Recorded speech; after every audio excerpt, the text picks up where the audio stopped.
This is the Recovery Lab. Here we dive deep into the struggles, victories, and hope that stem from recovery. No shame, no judgment, just truth, grace, and inspiration. Let's walk this road together.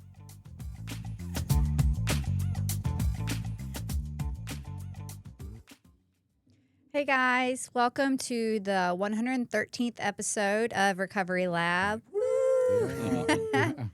I'm Bryn Knox. Behind the camera over there, we got Daniel Anderson and David Sugg.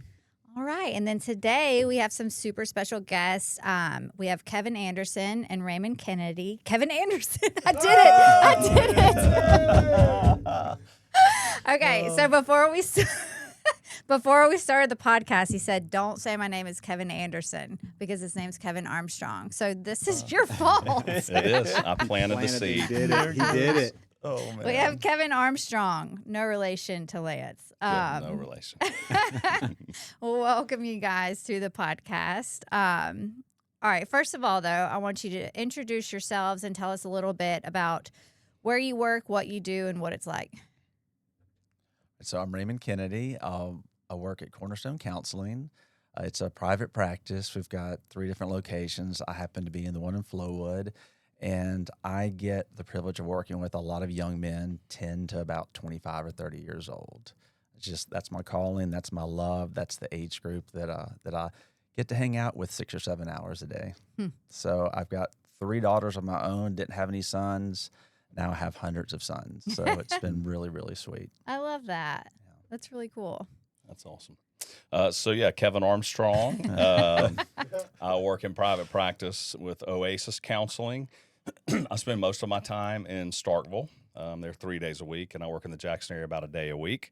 And I work with 18 and above. I'm a licensed professional counselor as well as a certified sex addiction therapist, which we shorten just to say CSAT.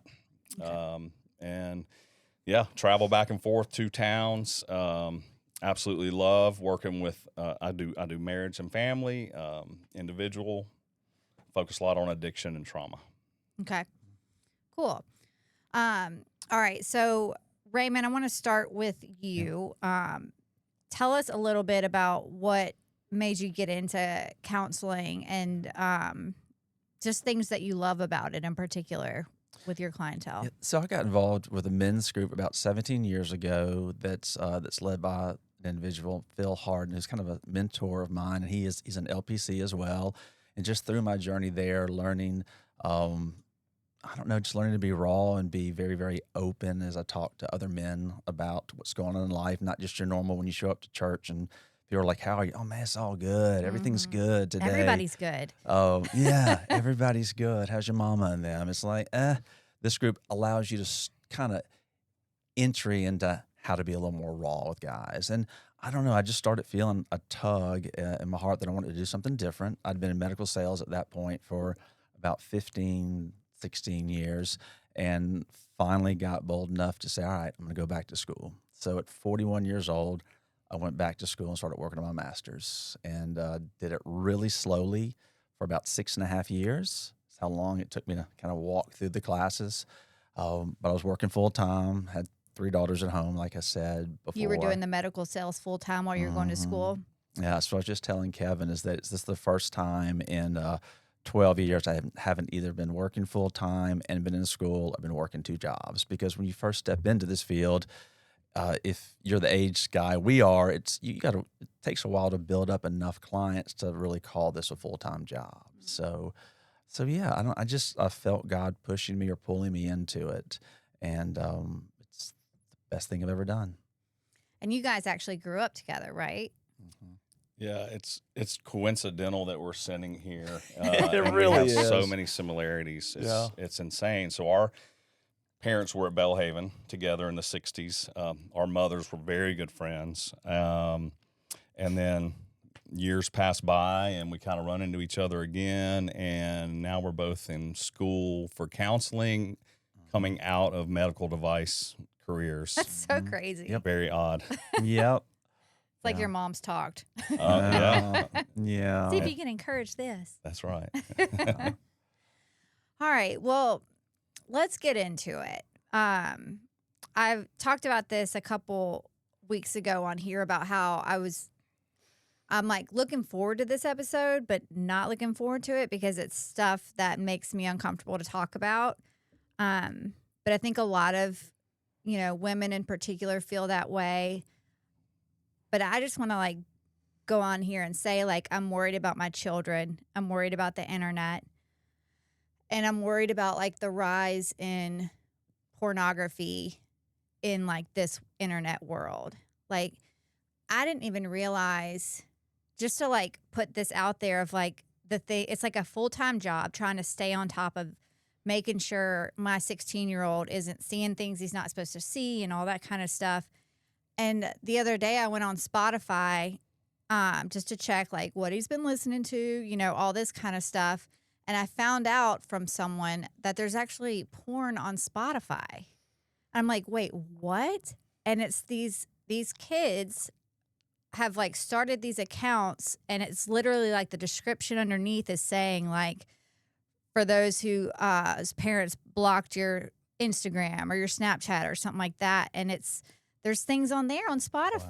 Wow. And that just, it freaks me out, and it's crazy. And so I just want to talk about it and talk about what you guys are seeing in your offices. Yeah. So first thought that comes to my mind is that what I tell clients, parents of clients or clients, children are exposed to hardcore pornography at the age of 9 on average today. And so I was born in the 60s, so I'm pretty old. Back then, it was Playboy magazines on dad's coffee table, very common. On the coffee table? Of course. It was some weird cultural thing in the 70s. I got a question. Did y'all and everybody else in our generation find like a shoebox of porn out in the woods when you're like 9 or 10 years old? 100%. Like, okay. Yeah, I'm just making sure. Cause like built me and a fort, used it as It was wallpaper. like, what is this Yeah. doing out here? Yeah. Okay. Okay. But that was as bad as it got. Like, Exactly. And there was like exactly. the pages were worn out and waterlogged, and you could like, what is that? You weren't quite sure. Doesn't matter, but I like it. Yeah. Whatever I'm And looking then at. Dad's, his posters. Yeah. And Scrambled Cinemax Yeah. after midnight. Yeah. Oh, Yeah. It holds If you a- squint it, you could Yeah. just about. yeah. So Nothing like needless to today, say, we're in a much different world. Yeah. And these kids are exposed to hardcore stuff. Parents do not want to believe that a 9-year-old would watch that stuff. Mm-hmm. And they probably don't search it out necessarily at that age, but they do come across it. And so, How are they coming across it? do you have thoughts Let me on that? find that. You'll talk for a second. I've got Okay. a stat on the percentage of kids that come across it on accident. So, I can find and it. I'll just say while he's looking for that, my experience is a 9-year-old has a 12-year-old sibling who has a 13-year-old friend down the street who has a 15-year-old sibling, right? And it just follows down the line. And so all of a sudden they're exposed to this stuff, and it's exciting because it's kind of risky and they know it's bad, and so they continue to it. And just like I think social media is designed these days to just keep you scrolling, Yeah. right? This stuff is designed to keep you looking, keep you coming back. Yep. And it doesn't take long to get down the rabbit hole in the wrong direction. Absolutely. So here's the actual statistic. And remember, this is what's reported from kids. So you've got to assume it's probably a little bit higher, Well, than what yeah, they that's say. like me going to rehab and telling them I drink 6 beers a week, and it was it wasn't. At breakfast you did. Yeah. So self-reported 58% of kids say they have come across porn by accident just while searching the web. Wait, say that again. 58% of kids say they've come across porn by accident just looking for other things. Wow. They could have been on YouTube. They could have been on whatever, any of a number of places, and it pops up. And if I'm a 12-year-old boy and that pops up, I'm going to look for a minute. Mm-hmm. I might swipe left or swipe away, pretty quickly, but it's going to be like, it could be the first thing that I don't know why, but I like what I just saw. Something about that, hit something up here that makes me want to possibly look at more. So, yeah, it's, almost 6 out of 10 kids. That's crazy. So, And so I cheated and looked on his little sheet. Talk Yeah. about that one, because I think that's going to the dive us violent. into Holy kind of how cow. serious this topic is. okay, so we're talking about a minute ago. We grow up. If you're going to look at porn, it's probably going to be your dad or a neighbor or an older brother's, Playboy or Penthouse magazine. Okay, and that was for today's standard, that's what's on TV now. That's what's on regular TV at Yeah. night. That's right. So here's another staggering statistic. So it says over half of kids 13 to 17 years old have viewed violent pornography, including rape, choking, or someone in pain during a sexual act. Wow. Yeah, half 13 to 17-year-olds. That's eighth graders. That's people that are just finishing up 7th grade. Violent, and it's not like we see in a movie. You might see somebody being attacked violently. It's going to be very explicit. Yeah. That's right. Oh, that just breaks my heart for these kids and their future partners, like talk about expectations for, in the bedroom for their future partners, like what they've grown up on. I can't imagine that being good for any marriage.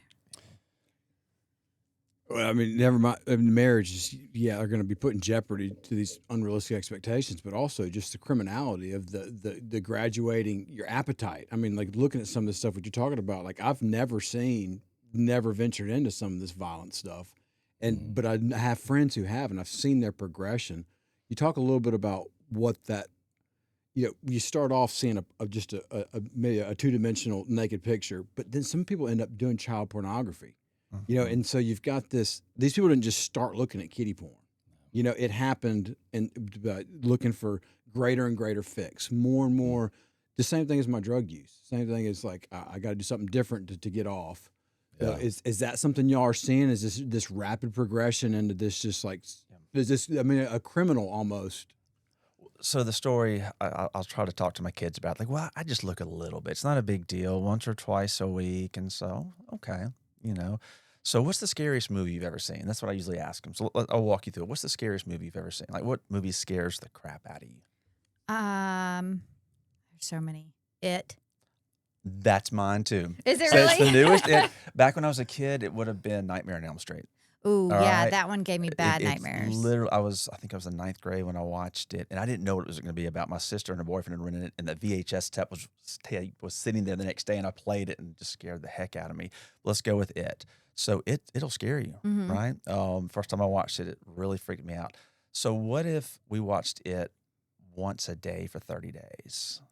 What would you be doing at the end of 30 days when you saw Pennywise dancing around and stuff? I mean, I probably wouldn't be affected by it as much Yeah. as the first one. Might bust a move Yeah. with Pennywise. Yeah, but if you wanted to see something, scary, what would you have to do? Like, if you want to feel that same feeling you had day 1 or day 2 when you're watching it, what would you have to do? I would have to look for a scarier movie. That's how we build the picture right there, because they can all relate to that. They can't relate to what it means to start watching more hardcore porn, but they can relate to that. So, And in terms of the addiction side of this, there have been PET scan studies done comparing a heroin addict to a porn addict. And what they found is that the PET scans fired the same colors in the same regions of the brain. No way. So the brain's doing the exact same thing, as a, I don't know milligrams, whatever, but you start out with a small dose, you end up a whole lot more. Yeah. So it's a constant craving for more. And in the world of sex addiction, it's more and different, right? More and more violent, more and more graphic. So if they're starting out so young, I mean, by the time they're, 18 years old, 19 years old, 20 years old, I can't imagine how much, more or less words like tolerant, how their tolerance is and what that's become. We talk about objectification, which sort of builds this expectation of this must be what sex is going to be like when I get married. Those poor guys. Not happening. And by the way, we spoke about a little bit before we came on air. This is not just a male problem. I mean, I think we naturally think that way, but the statistics are fairly staggering in terms of female and male. It's an everybody problem. But objectification is essentially, I've grown to expect that there are certain things that need to happen for me to feel physically connected to my spouse, maybe. And it's just a disaster. So speaking of females, so here's one stat of girls 14 to 18, 57% say that they have viewed pornography, and some studies are up to 62%. This is reported, right? So it's going to be higher, and that's girls 14 to 18. Does this count like the books that we're reading? No. Okay. Oh, no, this is viewing pornography. Okay. Yeah. The books are a little nuts these days. Yes. Yeah. Yeah. No, this is talking about, more in line with online pornography. Okay. Okay. Yeah. Wow. Mhm. These stats are scary. Yeah. I don't have the number for this, but kind of speaking to what Kevin was just talking about, those 19-year-olds that become 20-year-olds, become 24-year-olds, one of the highest rate of increased use of Viagra, Cialis, and things like that are among young men.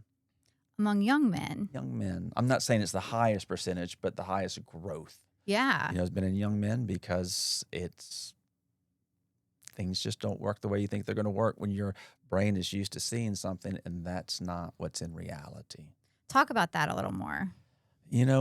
So if we're watching, say by the time they're 22 or 23, and Kevin, jump in if you think of something else, and they're watching fairly hardcore regular pornography, and then you start a relationship, whether you're dating the person or you're married, and the expectations not met, and your brain's expecting to see something else or see something more graphic, there's a potential problem with erectile dysfunction, or at least, based on what they thought they'd be experiencing.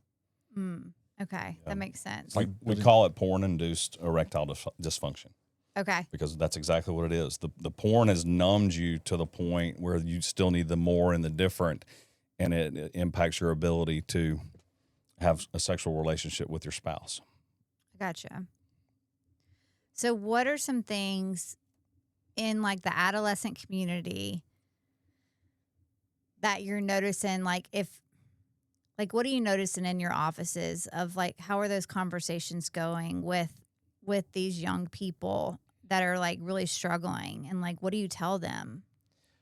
So, it starts with making sure you have a relationship where they can trust you. Like I said, I will talk about online pornography just for 2 or 3 minutes in the first session with any of the kids I get to meet with that are at least 12 years old, just for fear that if they never come back to my office, at least one person in their life has talked to them about online pornography, how rampant it is, and some of the dangers of it. But beyond that, it's more building a relationship. Nobody comes from my office at that age for online pornography issues. They're coming for anxiety, depression, or just helping navigate life. But we're going to get to that at some point. And if they're willing to talk to me about it, we do. And I do build that picture of what it might look like at 22 or 23 years old if they stay on this same path, how that could affect future relationships. And then when you do talk about the pornography-induced erectile dysfunction, because they've all seen the commercial for the little blue pill or a Cialis when they're in the bathtub, which is really weird out in the field somewhere. It's like, what is that? And those people are all 60, 70-year-old men. Yeah. And you said this is happening to 22 and 23-year-olds because they're becoming numb to what an actual sexual relationship is going to be like. And that gets them thinking. So, yeah. And I think just calling it out and talking about it matters. It's like, oh my gosh, he knows what I'm doing. He knows I'm taking my phone to the bathroom. He knows what I do with my phone and my iPad at night when I close my door. It's like, well, I don't, but you're a kid, so I do. Yeah. And I think it just opens up the conversation. Yeah. Yeah. Do you know of the main ways that they're accessing this? What can parents do? What do we do? Yeah, and I work primarily 18 and above. I would say, though, whether it's a 13-year-old or a 21-year-old, I'm going to prescribe the same thing, which is we start by trying to block access, right? We want to get the addictive thing out of their life, right? But is that possible? It's difficult, I would say, Yeah. But it's not any different to me than an alcoholic, right? Because how often or how many times in a day does an alcoholic potentially run into alcohol? They go to get gas. They go right to a restaurant. And so we start with, I always recommend Covenant Eyes. There's a lot of different programs out there that are blockers. And What's Covenant Eyes? So Covenant Eyes is a subscription service that is a faith-based app, and it will allow you to set up a block on anything adult-oriented. it's also going to send an email to an accountability person. So this person is, let's say it's mom of a 13-year-old, is going to get an email that shows everything that they've looked at. Access is generally with a phone, sometimes laptops and iPads and such, but it's generally a phone these days because it's right there. Everybody's got it. And so you want to start by using something that will block access. Will those work with an Apple device? Yes. Oh, yeah. Mm-hmm. Yeah. Yeah. That's a good question, though, because we did have something at our school, at my son's school, and they explained how difficult it is for a lot of these programs, because I downloaded Bark, and they talked about how difficult these companies make it, or Apple in particular makes it, for us to be able to control what our kids can see and what our kids can't see. Yeah, so you want to get rid of Safari, and you want to put like Chrome, something Okay. like that on there. And there's even there's newer search engines that have come out, but that was generally Safari. They do design that to make it very difficult. So you can just pull it off, unload it, I guess, off the phone, and then put something on there that's a little more user friendly with some of the apps. I got mad one day and deleted everything on his phone, including the App Store. And it took I don't even remember how we figured out how to get it back, but he was like, "You were big mad." I was like, "Yeah, I was big mad." Big man. Dude, wow. But Bark hasn't really worked they find ways around it. Oh, for sure. Yeah, and that's the hardest part. And so again, if we're talking about addiction, for me, it's the addict is gonna do everything they can to get the drug. Mm-hmm. It's not unlike probably other avenues in that respect. And so you got to involve other people, right? Who do they have as an accountability, and support person? Do they have some other guys around them that they can call and talk on the phone with and say, "Hey, I'm struggling. I really want to look at stuff on my phone, but I decided to call you instead." And really begin to buy into that. And that's a shameful thing, really hard to do until it becomes part of your daily routine. That's interesting. Are they open to doing that? Hesitant but open. I don't know about his age group. Yeah. Probably less so. So yeah, with like, let's say you're 10 to 18-year-olds, it's a lot harder. It's more up to mom and dad to set those parameters and be the bad person. Because I mean, I've got some that realize it's a problem once we start talking about it, but for the most part, it's going to be more preventing them from doing those things. No different than when you put up the little safety gates around the house when they're little. You got to put some safety gates around their lives when they're teenagers too. And sometimes it's tough stuff, like Kevin's saying, removing Safari. But man, they have access through their Xbox, through their to the Nintendo Switch. Anything that has internet access, these kids are so much smarter than we are, and they can figure it out. So limiting access where they are, doors being shut. Hey, dude, don't go to the bathroom with your phone. You're all right. You're not that important. All right. Your ninth grade girlfriend can wait. You don't have to get the text while you're there. At night, not having their phones in their room. Oh, that's my alarm clock. Well, hello. They make other alarm clocks, but just helping them navigate that. Because when they're little, it's never going to be, "Mom, I've got a problem with porn." Right. It's just not. They're going to deny. But I mean, when I was 12, if you'd put a stack of Playboys next to my bed in my little nightstand and said, "Ray, don't look at them," I'd have looked at them. Yeah. Shut the door, turn my nightlight on, and would have been my time. That's why I feel so bad for these kids, because it's like they're set up for failure with all of this technology around them. Yeah. I would say that, by show of hands, like whose parents, sat them down and had the sex talk? Anybody?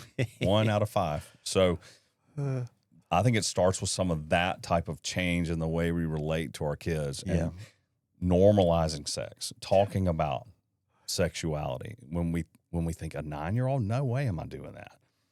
What does that conversation look like? I think you want to be age appropriate. I think probably you go with the basic birds and the bees kind of a thing. Well, like I said, so for a 9-year-old, you're probably going to avoid a topic maybe like masturbation. Are we allowed to say that? Yeah. Okay. We say a lot of things. Yeah. So yeah, generally speaking, 9-year-olds are not masturbating. 13-year-olds are. Right. So that's an age appropriate conversation, because why introduce something to a 9-year-old that they're like, what the heck is that? You know? Yeah.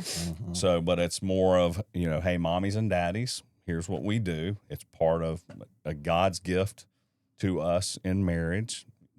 That's kind of what I'm thinking, right? And then as they get older, you get a little more R-rated maybe. Yeah. Okay. That makes sense. Making it age appropriate. Like you would talk to a 10-year-old differently and more specifically about different things. Yeah. Okay. I mean, if your 8-year-old has a phone or your 7-year-old has a phone, start talking. Hey, if a picture pops up, that shows somebody without their clothes on, they may not even know what the word nudity is, but shows something that makes you feel uncomfortable at all, come tell mommy or daddy. Okay. I mean, because there's 6-year-olds out there with phones, Fine. and and no limits, and those kids aren't searching up porn more than likely, but it might pop up. Yeah. Come tell mommy or daddy, and that would be a great time to have a discussion about that. But if they're 9, 10, 11-year-old boy and they're getting the phone for the first time, talk to them. Hey, here's the expectation. Let dad talk to them. Let mom talk to them too. Because when a girl talks to you about what that would feel like to be, for their son to see that, it's going to mean a lot. It kind of gets to them a little bit more. Dad can talk to them the old, son talk, but with mom, it can be a little different talk too. But don't wait. Don't wait till you found something out. Okay. Set the expectation and go ahead and tell them what the ramification is as well. Well, I didn't know if I looked at that was going to be bad. So no, I mean, we don't want you to. We trust you, or we wouldn't have given you this. But if you do, here's the consequence. If you choose to, I love talking to parents about talking with their kids about making choices. Okay, because we're not trying to have the perfect little 10, 11, 12-year-old boy or girl. We're trying to have successful, happy, emotionally mature 23 and 24-year-olds. So just letting them, if you choose to look at this, you're choosing to lose your phone for an indefinite period of time, whatever that is. But have the conversation with them that way. I like that, giving them a choice. Do you think that would make a difference for you? Maybe. I'm just kind of thinking, are we doing a disservice to society as parents? I mean, like even the access to, and the things we talk about. I was just hanging out with a buddy, and somebody's there was a 18, maybe a 17-year-old boy. One of the sons was there with us doing a presentation, and one of the guys there it was a sales presentation. And he was selling some knives. Anywho, one of the dads there kept making sexual innuendo jokes about little things, little words would pop up, and it was like, wink, wink, nudge, nudge. I mean, it was just stupid stuff, but it was noticeable. I could tell it was making the kid uncomfortable. Well, here we are, 5, 40 to 60-year-old dudes that are kind of ha-ha-ha-ing to this 17-year-old guy. And he's like, and we're kind of doing it like this. I know what the guy was thinking. The guy throwing out these comments is, it's funny. We're bonding. We're kind of, but at the same time, this kid's really put on the spot here. What's he supposed to do? He's going to laugh at our jokes, right? Yeah, of course. And so that's not even pornography. That's just men exposing young kids to these ideas of it's okay to objectify and talk about and to make it a game. Yeah. So I mean, I felt really, really uncomfortable, but I didn't say anything, So I worry that just people in general, and I'm guilty of it too, are not only allowing kids to maybe have access to this stuff, but just really not being considerate of what we shouldn't even be talking about. I mean, the TV exposure is just way just crazy. So what we're seeing on devices is one thing, but just our whole society of just talking about it, laughing about it, putting it out there, and then just being okay with it. Being okay with, kids got it. I can't stop it anyway, so why would I control my tongue when society's not? That's the dilemma I'm kind of faced with in my real life today. Yeah. No, I agree with you. I mean, we live in a society we so over-sexualize our kids. I mean, everything. It's just, but still taking it back to I'm holding my iPad here, but my iPad or the phone, it's just access to anything they want to see. I mean, just getting real. I mean, from really hardcore porn, bestiality, anything you want is accessible right here. So in alcohol and drug addiction, we talk about the disease concept. It's chronic. It means it doesn't go away. It keeps going on. It's progressive, meaning it gets worse. We don't start with one thing and stay there. It goes on to graduates to other, other doses or other chemicals. It's normally fatal, and fatal meaning it doesn't necessarily have to just kill us, but it can just wreck our lives to a point we don't want to be around, and we end up taking our own lives. But it is treatable as well. That's kind of the saving grace. Are we talking about something, the same addiction, where it's that same kind of, it's chronic, it's daily, it's progressive, it's good? Yeah, 100%. Yeah.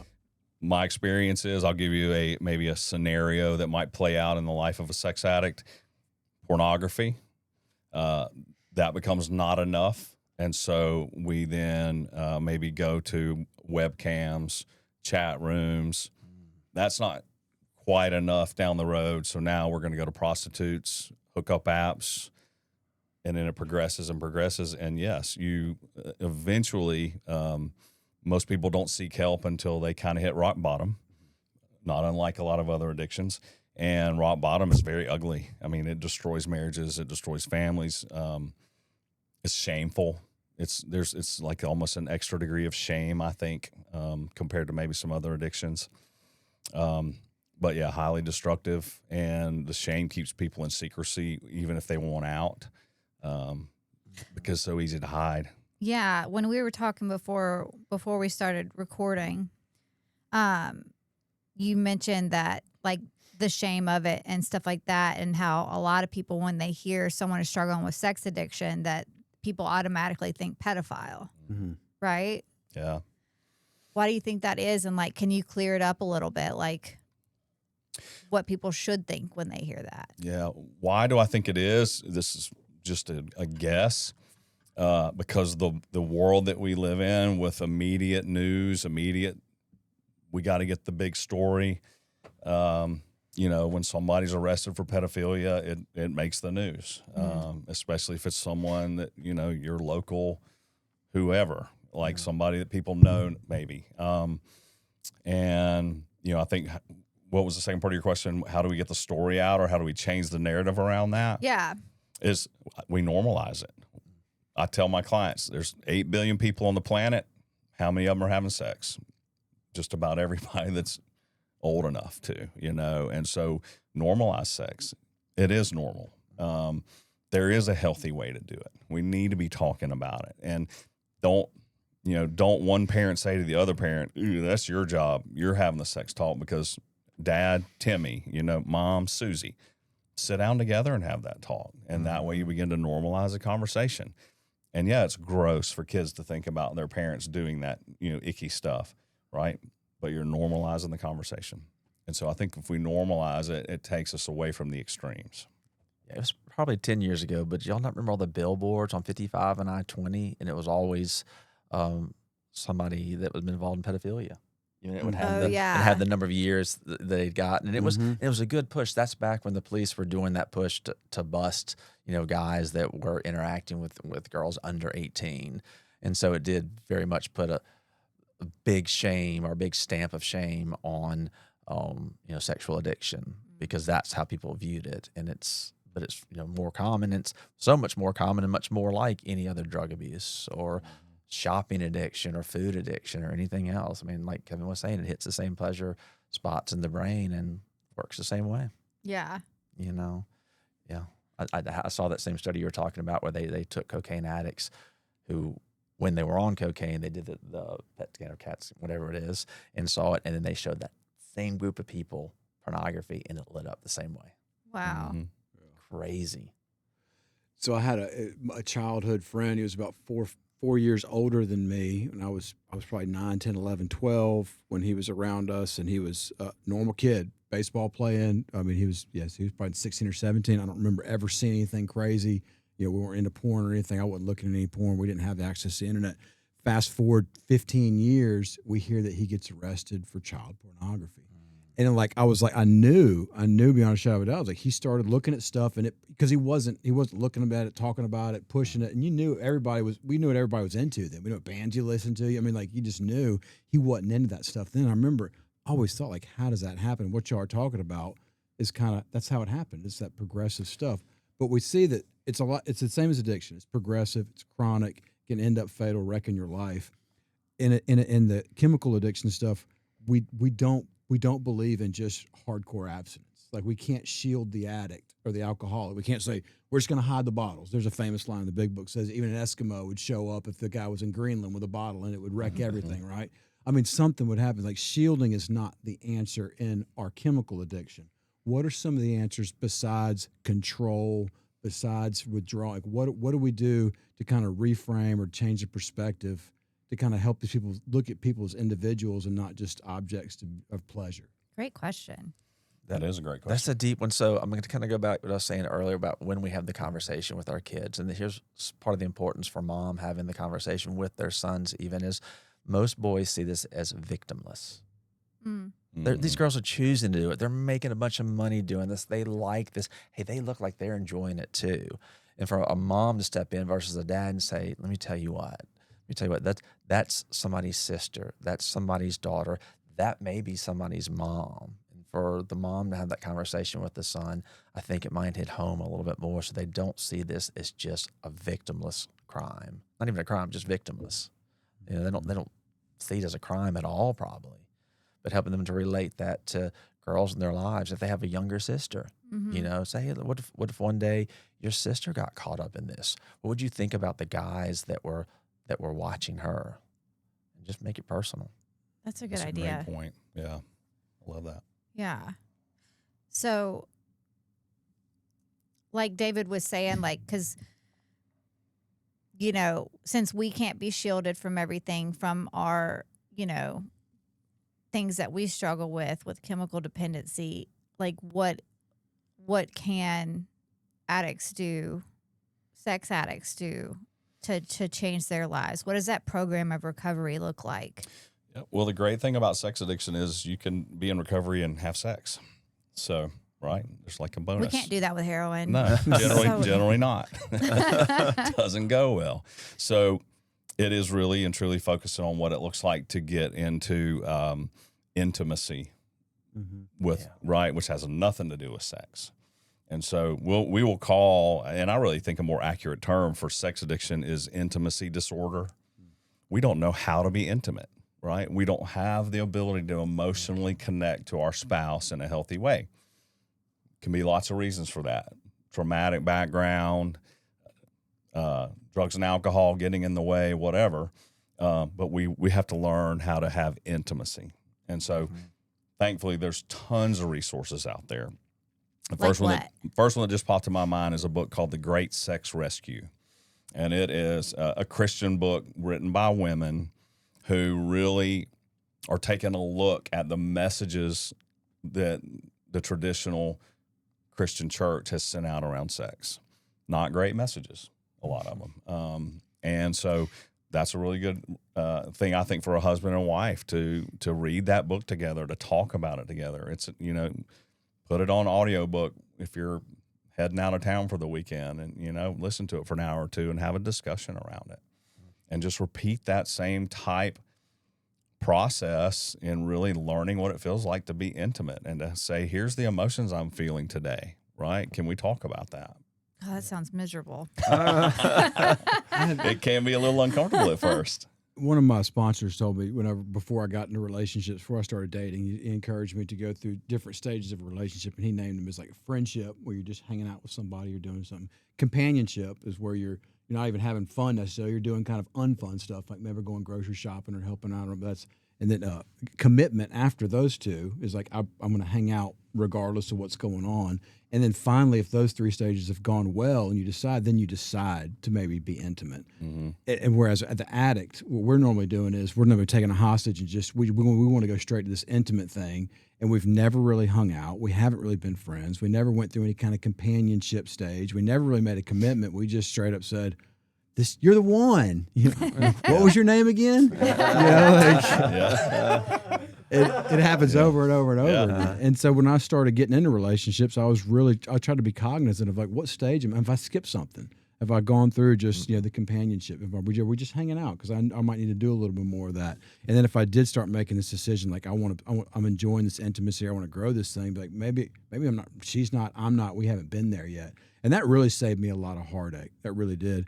Was there any of you mentioned talking about the intimacy? It struck a chord with me. It's like we're always trying to fill some kind of a hole. There's always something that's just missing. It's not there, and so we're just like fix. We just shove it in there. And with the intimacy thing being kind of what we're lacking and kind of what we're trying to fill, what are some things from your point of view that we can do, actions we can take to get to intimacy in a healthy way? The thing you said that was so uncomfortable is the thing that we have to be able to talk to one another. There's a tool called Phanos. Y'all ever heard of that? So it's feelings, affirmations, needs, ownership, and spirituality / sobriety. And you run through each one of those with your spouse. I'm going to do my FANOS. Wait, say it.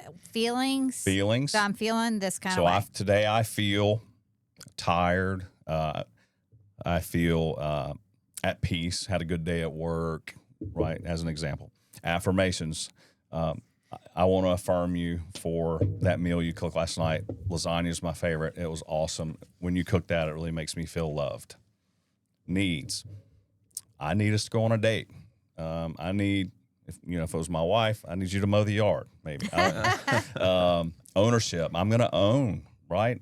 What have I done to let you down? I need to own that. Whether it's like not completing a chore or, hey, you know what? I was exhausted and I really kind of feel like I ignored you all last night and I just vegged out on my Facebook reel, and then S, spirituality or sobriety. I say both. And, for the addict who's in recovery or trying to be in recovery, how am I today sobriety wise? 1, not struggling, not wanting to use or act out is kind of what we call it in sex addiction world. 5 is I'm about to relapse. Okay. And then how's your spiritual journey? Have you prayed lately? Are you reading anything in the Bible? Are you whatever? And so each person goes through that, and it's designed to be a tool where you learn to talk like that all the time. Mm-hmm. Yeah. So right a year from now, you're not sitting down and going FANOS. You're just, hey, guess what? I got to own this. I just, I screwed up. I did this thing the other day, and it really didn't take your feelings into consideration. I'm sorry. My husband's going to love that one for me. There you He's go. gonna be like, what do you need to own? Oh, that's going to be annoying. Yeah. But it'll be good. But that's just one tool. There's tons. There's so many great resources out there. That's one that therapists use a lot in couples counseling to get couples learning how to communicate in a healthy way because we just don't know how to do it. Yeah. It's so sad because we too often just settle for this cheap facsimile of what we really want. We want a connection. We want intimacy. We want a friendship. We want somebody's going to be there when I'm sick and celebrate on our birthdays. And we just settle for this 2-dimensional thing. It's never even coming close. Yeah, just never there. And that's heartbreaking. it is. Let's pull that into kind of what would that look like for teenagers, because we live in a hookup culture now. I mean, that's just normal for them. Hardly any of them date. It's not real dating, not the kind of dating we did. But talking to your kids, not just about not having sex before marriage or anything like that, but what does a relationship look like? What does a relationship look like when you're 14, 17, maybe when you're 19 or in your 20s as well, where you are building those true relationships? It's not just a hookup. And having that conversation, being a girl dad, it's like, hey, if he doesn't get the door, you don't get in. I'm sure they did. But, just like kind of going overboard a little bit to set the expectation of what you wanted, how you wanted a young man to treat your daughter, or if you have a son, how you expect your son to treat that young man treat that young woman. Once again, that might be a mom might do a better job talking to a son about it because I was the one that talked to my daughters about it. What my expectation of the boys were, maybe you give your son the expectation of how he treats a girl. Does that make sense? Yeah, that makes a lot of sense. And I didn't think about it that way because I'm over here thinking like, okay, well, like the man needs to talk to the boy, like man to man. But like the mom can play a big role in this. The guys are going to end up just kind of giving the fist bump, and so, but they're not That'd be going to cool. with the daughters. The daughter, Yeah. I got one chance to make sure that my daughter understands, what not to do, and what to expect from a man. And by the way, I didn't do those things, so I want to make sure that they get better than I gave, you know? And I think for the mom, the same thing with the sons. So I have a question. I know it's always been, normal's not the right word, but like common, I don't know if that's the right word either. I know it's a thing that teenage boys and girls will, they'll come across pornography, they'll, masturbate, they'll do these things because it's just kind of human nature. When does it cross a line into something that parents should be concerned about? When does it go from like normal teenage hormones and behavior to something that's concerning? that's a tough one. Stumped us. Yeah, that's a really tough one because Yeah. it's not having this as being as big an issue when we were kids. It was, how far is too far for your son and his girlfriend to go, or for your daughter and her boyfriend to go. So that may be an individual thing. As far as too much, I mean, I guess at least in that case, you're with a partner, so it may be more talking about safe sex and relationship more than it is, are y'all doing things too much? I think it's, correct me if I'm wrong, Karen, probably less likely to turn into the addictive side when that's just kind of how they're interacting, because that's their dating life now. I had to learn when I got into counseling, when somebody would tell me all about their friend, oh man, this kid's got some friends. And then all of a sudden, this one lives in Seattle, this one lives in New York, this one lives in Japan. Oh, those are your online friends. Yeah. And, I had to try not to be sarcastic because that's the world they're in now. And that's the world they're in dating relationships sometimes too. I've got a kiddo I'm seeing right now whose girlfriend lives in St. Louis, and that's his girlfriend. Mm-hmm. Not like she moved to St. Louis. That's his girlfriend. That's where she lives. Yeah. And that's his norm. So I'm not sure what a date or, sexual activity would look like for them. I mean, he's 18 years old, so I don't know. That one's tougher being we're kids of the 80s, not kids of the 2020s. So. Yeah. Thank goodness. But like, say a parent knows that their teenager is masturbating and, doing these normal teenager things. When should a parent be concerned that it's not normal behavior anymore? When does it cross that line? Does that make sense? It does. I'm wondering the same thing. How's a parent even going to know that it's crossing a line? Because the kid's not giving that information up. Yeah. And so unless they're caught in the act or something like that, and again, I would say I kind of like having, a hard boundary around pornography is never okay. Right. Masturbation, kind of hard to control. And in fact, we masturbate. We learn that our privates feel good at a very young age. Yeah. Right. And so, there is some kind of normalization of development and understanding your body and being curious and all that. And so, so I'm not sure if you're saying, well, when do we know it's headed into addiction or Right. it's going into some of these areas that could get you arrested? My personal experience is that is tied more to unresolved trauma than curiosity.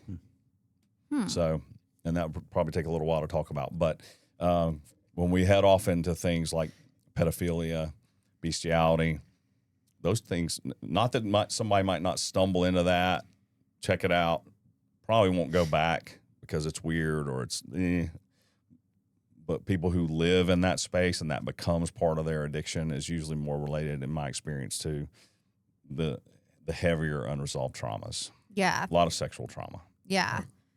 I was wondering if, and just like a disclaimer, this is like, none of this is like reflective of like my family and my home life. Like it's more of a lot of things that I hear that other moms are struggling with. And I just don't want it to be too much about like, hey, this is going on with my kid and this is his activity. It's more of just like a bunch of kids and conversations that I've had with other moms. So I just wanted to put that out there. But I do wonder, like because in my family, we just have addiction all over the place. And it just really runs in my family. And I get nervous that, like, well, can a kid become a full-blown addict through pornography and already have that addict mind? Like, because I know, like, with my drinking, I wouldn't say I was a normal drinker, but I hadn't crossed that threshold yet into becoming a full-blown alcoholic. And I drank so much that I ended up crossing that threshold. Can a kid, like, cross that threshold with pornography and become an addict and become addicted to other stuff because of that? Would that make sense? Yeah, absolutely. Yeah, Do you have stats on that or anything? I don't have stats, Okay. but from what I've seen, I wouldn't say it's because he was looking at porn. I think it's more what you were saying earlier. He already has the propensity, for addictive behaviors. And it just, the easiest access to reflect those addictive behaviors was, well, he had access to his phone at 10 years old or 11 years old. And that was just the first thing that led to addiction. I don't think it opens up Pandora's box or anything like that. But if a child is likely to become a porn addict at a young age, well, what happens then when he does have access to alcohol or to marijuana or just kind of going down the line there? I don't think they really build on each other, though. But Okay. if we have some psychiatrists watching and I'm wrong, let us know.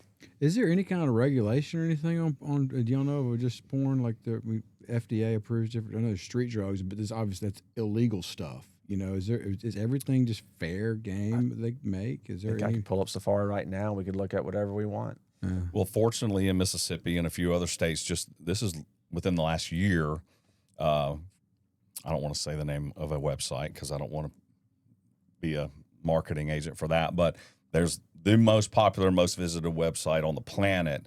You now cannot access in Mississippi without going and entering an age verification, which Is so stupid. it is, but at least maybe it gets somebody to think, and they say, "Oh yeah, I won't go to that." Maybe, I don't know. Come on. It stopped me from drinking until mean- I was 14. I'm just saying. So, I think it's got some teeth. I don't know. I think they want it to have more teeth, but I get it. I Yeah. know what you're saying. it is a start. It's a start. To follow up on what he was saying, if you're worried that you just caught your kid looking at porn and he's 14, is he going to be an addict? I would say not necessarily, right? But what are the other factors that are surrounding this kid's life? Who's investing in him emotionally? What kind of spiritual influences he have or not have? Is there a history of trauma? Is there a history of addiction? All those things, just like any other addiction, those things roll into what is creating that child's propensity to medicate. And when y'all are referencing trauma, are you referencing like sexual trauma or just trauma in general? In general for me, but I will say this, in my practice, I can only go on my numbers, but this was hundreds of clients. About 60% of adults have an unwanted sexual episode in childhood. 60%. So pretty high. Wow. Yeah. Going back a few paragraphs from what we were talking about. You're such a therapist. I know, but when you were talking about, when it comes to masturbation or viewing pornography, I'm with Kevin on this. It's just not acceptable to view pornography. That's it. Just set that ground rule. The masturbation part, it's hard. I mean, that's been a hot topic probably since cavemen. Yeah. It's like you'll go blind if you do that. And that's all I can ever say. But when it comes, you could have a hard stop on pornography. Okay. It's just not okay. And look, I mean, got to be careful what they're looking at on TikTok and Instagram. It may be light pornography, but there's just a lot of stuff out there. Yeah, I didn't even realize how much stuff. Like I really, truly didn't until I really started digging. And just the amount of it on Instagram, on TikTok, on freaking, I can't get over the Spotify thing. Mm-hmm. Yeah, I had not heard that one. Because that's one thing where I was like, okay, well, he can have that. And I want to love, because I love music and I'm a big, fan of that, and I want him to have access to music, and then come to find out that there is bad stuff on there too, and so I can't even have the music app. Like, Mom, all I want is Spotify Premium for Christmas, please, please. It's like, oh, great. right? It's a lot. It's a full-time job, I swear. Yeah. It's not going away. I will jokingly tell my clients, as long as you have a brain and a penis, lust and temptation is going to be a problem. Yeah. The culture we're just inundated. There's a lot of money to be made, so why would they quit doing it? And it's not going away. And so, in my client base, which is an older age, there has to be some individual responsibility to say, this is not a life I choose to live, and I'm walking away from it, just like you would in any other recovery situation, And so I'm going to get active in Sex Addicts Anonymous, just like you would go to AA, right? And you become living in a recovered lifestyle, and everything that looks like, so that you're not I guess pulled back into a relapse type situation, which can be so destructive. Yeah. So I really what I'm getting from a lot of this is like, we're not going to be able to shield them from everything, but we can, have these conversations with them and encourage this whole process of making these choices. Absolutely. Yeah. I would say it's probably harder to shield them these days than it was when I was a kid in the 70s and 80s, Gosh, yeah. And it'll probably be harder 20 years from now than it is now. So start the intentional conversations, practice emotional connection, even if you're not talking about sex. Just be emotionally connected to your children, learn what that looks like, because it's not normal. We don't learn that in today's society. Yeah. Have the conversations, please start it early, and even if they never respond, even if it's a very one-way conversation, please have them. They're listening, they're hearing a little bit. You can't just say it once, because they're not hearing it all. Have the conversation. Mom, you told me, and I'm going to tell you again a few months later. Mom, really? Or Dad, buddy, this is important, and slowly it starts to sink in. Yeah. It's our job. Yeah. We've protecting our kiddos. We make them wear a helmet. We make them get over-vaccinated these days too. Let's make sure we're having the conversation, setting up the proper firewalls in our house, and it's not just things like bark and things like that, but setting limits on where they can have their devices. Hey, kiddo, door open. I'm just playing my I'm just playing the game. Door open, dude. At least leave it cracked. Yeah. Just little things like that. Okay. Yeah, that's a good idea.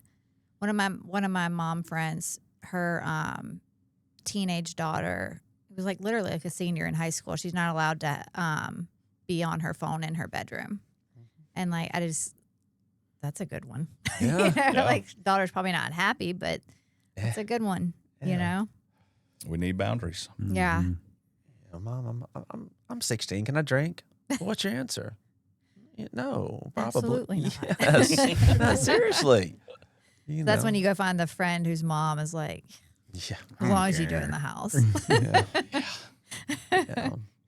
Well, I thank you guys so much for, spending your Sunday evening with us and coming on here and talking about things that aren't the easiest to talk about. I've really learned a lot. David, I'm sure you have thanks. too. We can't have this show without y'all, so appreciate you coming in and taking time out of your Appreciate day. you having us. Great. It's been great. Yeah. All right, mamas, let's go have some conversation. Yeah, keep that door open, y'all. Open that door.